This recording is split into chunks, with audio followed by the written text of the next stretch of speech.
Hello, good morning সবাইকে। ঘড়িতে এখন সময় সকাল 10:30।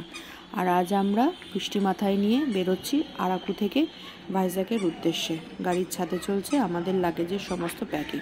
রাস্তা অনেকটা, কিন্তু পৌঁছে গেছি আমাদের নেক্সট ভাইজ্যাগের হচ্ছে গিয়ে যে বিএনবি আর কি।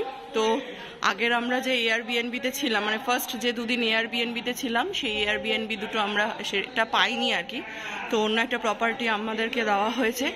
এটাতেও ভীষণ সুন্দর, এই এত বড়। ওটার থেকে আমার মনে হচ্ছে এখানকার ডাইনিং প্লেসের যে স্পেস এরিয়াটা, কার্পেট এরিয়াটা অনেকটাই হচ্ছে গিয়ে বড়।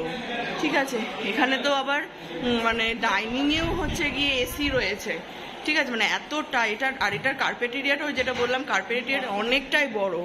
ঠিক আছে, এই হচ্ছে গিয়ে একটা রুম, বেডরুম আর কি।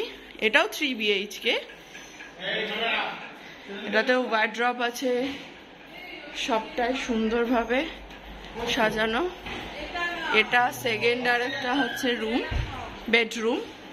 এটাতেও সুন্দরভাবে সাজানো, ওয়ার্ড্রপ পুরো ওয়াল জুড়ে একদম, মানে ওয়ার্ড্রপ যাকে বলে। এবং খুব সব থেকে যেটা ভালো লাগছে, মানে ঘরগুলো খুব সাজানো গোছানো।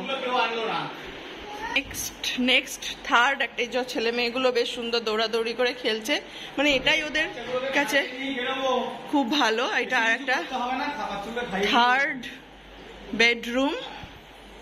এটাতেও পুরো এরকম ওয়াল জুড়ে রয়েছে, সব ঘরই একদম এয়ার স্পেসিয়াস,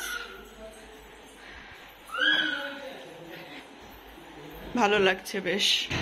আর এয়ারবিএন নেওয়ার একটাই মেন যেটা, এটার এখানটাতে ডাইনিং টেবিল রয়েছে। মেন যেটা মানে আমাদের উদ্দেশ্য, যেহেতু বাচ্চারা রয়েছে এখানে, এই যে কিচেন রুমটা মানে আমাদের খুব দরকার। এই বাবা ঢুকবি না, তেল পড়ে আছে। বেশ সুন্দর গ্যাস, কিন্তু মাইক্রো ওভেন আছে? মাইক্রো ওভেন না, এখানে মাইক্রো ওভেন নেই। মিক্সচার গ্রাইন্ডার না, নো। ইলেকট্রিক কেটেল না, নো।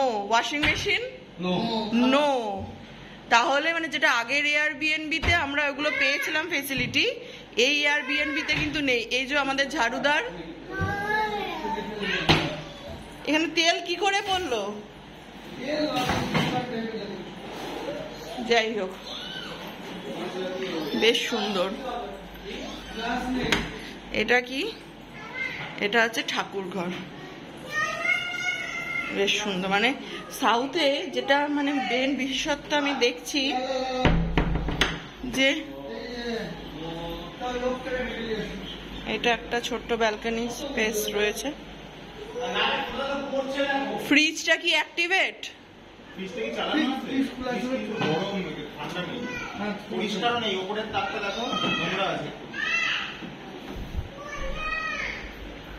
তবে আগের প্রপার্টিটাই বেশি ভালো ছিল। এটা হতে পারে স্পেসিয়াস, কিন্তু আগের প্রপার্টিটা বেশি ভালো।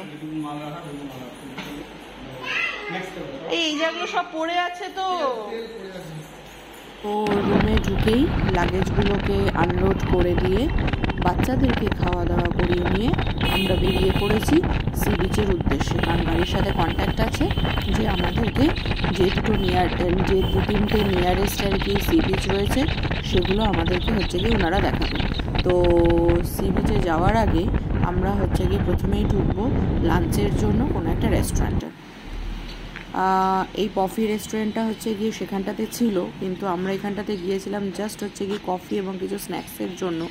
আফটার দ্যাট আমরা পৌঁছে গেছি আমাদের ফার্স্ট, এবং আমাদের হোটেল থেকে দূরে হচ্ছে গিয়ে যে সি বিচ, ভিমলি বিচ, প্রত্যেকেই আমরা জানি সেখানে। এবং ওই ভিমলি সি বিচে মানে বিচের কাছে সমুদ্রের পাড়ে যেতে গেলে এটা হচ্ছে তার এন্ট্রান্স পয়েন্ট।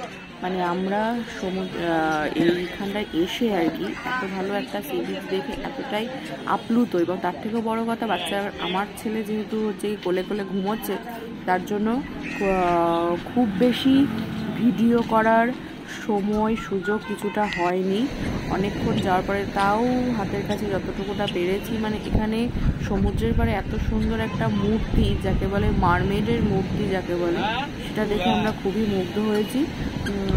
এই ছিল আজকের আমাদের ভিডিওটি ভীষণই ছোট, কিন্তু আমাদের ভিডিওটি ভালো লেগে থাকলে একটা লাইক করে দিও। Thank you.